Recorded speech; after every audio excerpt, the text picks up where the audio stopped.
السلام عليكم ورحمة الله وبركاته. ازيكم يا أحلى مشاهدين؟ يا رب تكونوا جميعا بخير وفي أحسن حال.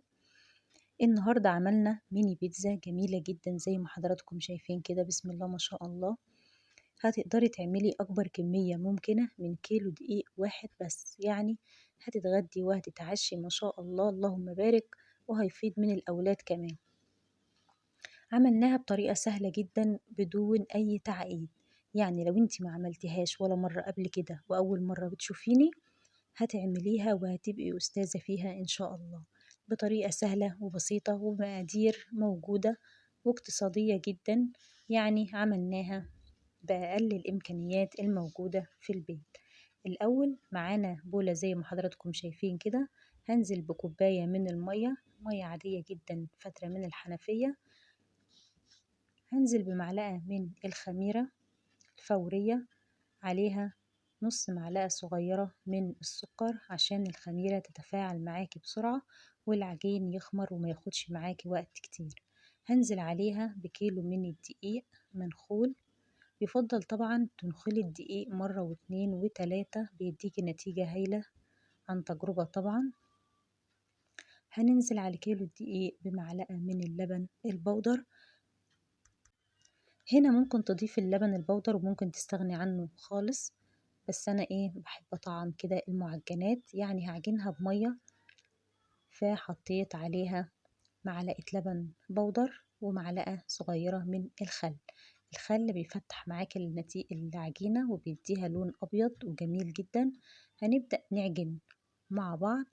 طبعا هنضيف المية بالتدريج عشان كل نوع دقيق بياخد كمية معينة من المية، فانتي بتضيفي مية بالتدريج عشان بعد كده ما تحطيش مية كتير وبعد كده تحتاجي دقيق ما تلاقيش. يستحسن ان احنا نعجن ونضيف المية كده معانا بالتدريج لحد ما تاخدي القوام المطلوب للعجينة زي ما حضرتك هتشوفي كده معايا خلال الفيديو.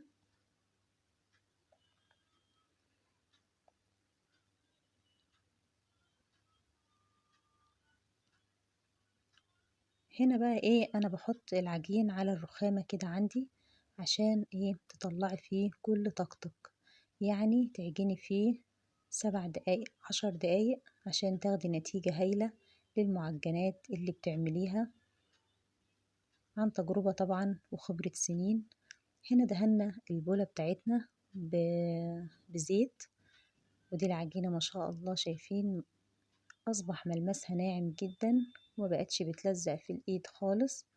هسيبها واغطيها ترتاح لمدة نص ساعة بالظبط، بتلاقيها خمرت معاكي.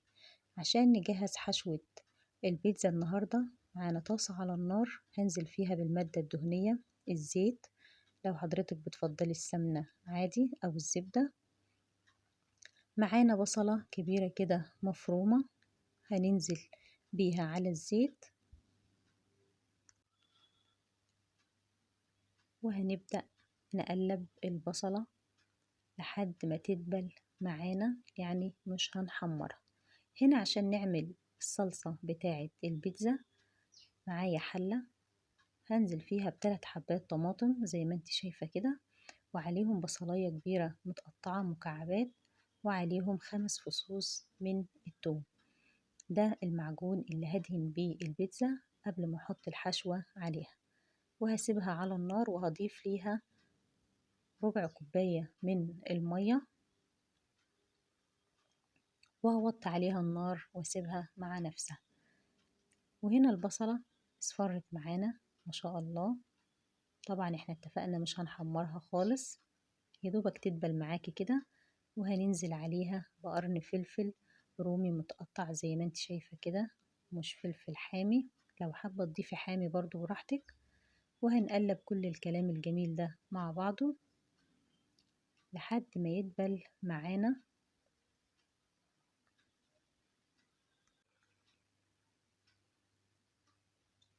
كده ما شاء الله ده المطلوب. هننزل دلوقتي باللحمة المفرومة.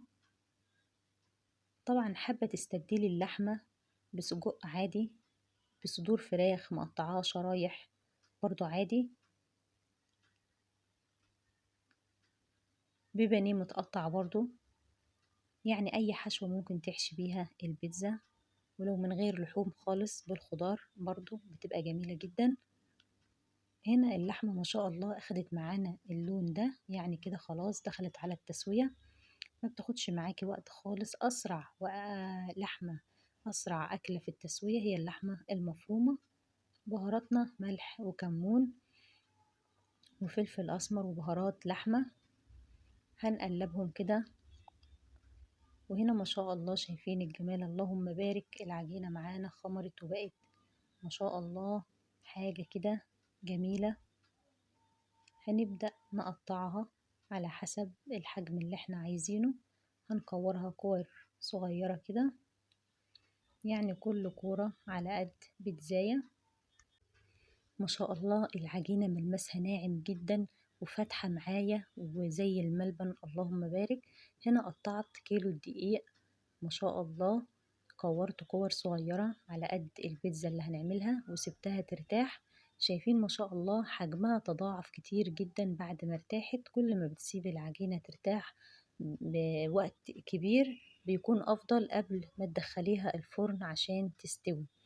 ما شاء الله دي كده كانت كمية الدقيق معانا، ودي الصلصة كده خلاص، أو معجون الطماطم اللي أنا هدهن بيه البيتزا استوى معايا كده خلاص. هطفي عليه النار، ومعايا الكبة هنزل بيه كده، طماطم على بصل على توم، والبهارات زعتر وكمون وملح وفلفل اسود. وهنفرم كل الكلام الجميل ده مع بعض بالشكل ده. وكده خلاص بيكون معجون الطماطم معانا جاهز. ما شاء الله زي ما حضراتكم شايفين، اللهم بارك، حاجة كده جميلة جدا وريحته تحفة. الزعتر ده بيخلي ريحة البيتزا حاجة تانية خالص. شايفين ما شاء الله قوام مظبوط جدا.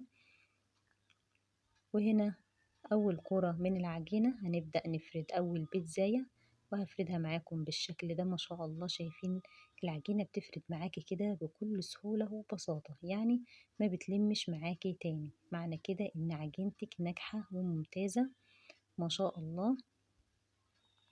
دي كده أول بيتزاية، طبعا على حسب الأشكال اللي انت عايزة تعمليها بتشكلي البيتزا. وهندهن الأول بمعجون الطماطم، لازم يبرد تماما. الحشوة بتاعة البيتزا لازم تبرد، ما ينفعش تحطي الحشوة سخنة على العجين، هيهبط معاكي تخمير العجين نهائي. هنا أنا سبتها تبرد تماما ودهنتها بالمعجون اللي أنا عملته مع حضراتكم. بعد كده هنحط الحشوة بتاعتنا اللي هي عصاج اللحمة، لحمة وفلفل أخضر وبصل وبهارات.